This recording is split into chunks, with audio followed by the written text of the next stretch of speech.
এ যেন নবীন প্রবীণদের এক মিলন মেলা। রাজনৈতিক ব্যক্তিবর্গ, সরকারি কর্মকর্তা, স্থানীয় সরকারের বিভিন্ন নির্বাচিত জনপ্রতিনিধি এবং স্থানীয় গণ্যমান্য ব্যক্তিসহ কয়েক হাজার লোকের সমাগমে কানায় কানায় পরিপূর্ণ পুরো এলাকা।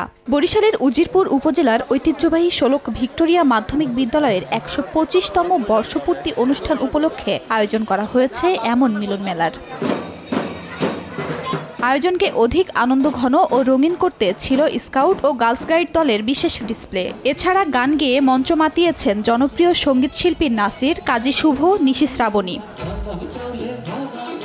প্রাক্তন শিক্ষার্থীরা জানান, দীর্ঘদিন পর হলেও বিদ্যালয়ের এমন আয়োজনে অংশ নিতে পেরে খুশি তারা।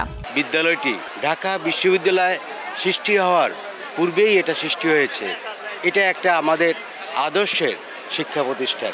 এবারের আয়োজনটি বেশ জাঁকজমকপূর্ণভাবে হয়েছে। বিগত দিনে পড়াশোনা করছে, তারা তো স্কুল থেকে অনেকটা গ্যাপ হয়ে গেছে, কিন্তু আজকে বুঝতেছে আবার আমরা ছাত্র।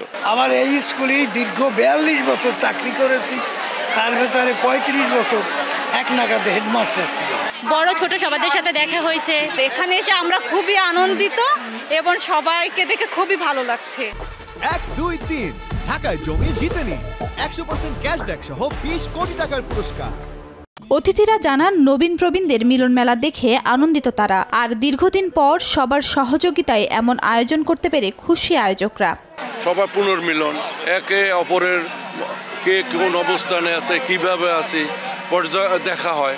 কিন্তু এখানে হলো যে এরকম একটা অনুষ্ঠান, এটা যদি 2-1 বছর পর বা প্রতি বছর করতে পারলে খুব ভালো হইতো। বিদ্যালয়ের 125 বছরে দেখা গেছে যে রাষ্ট্র ক্ষমতা সহ বিভিন্ন জায়গাতেই তারা সফলতার সাথে সমস্ত কিছু করেছে।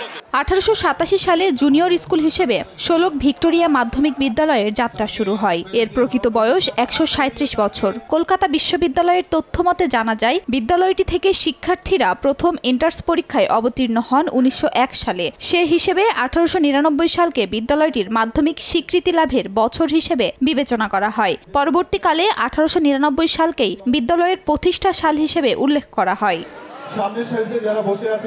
সময় সংবাদ, বরিশাল।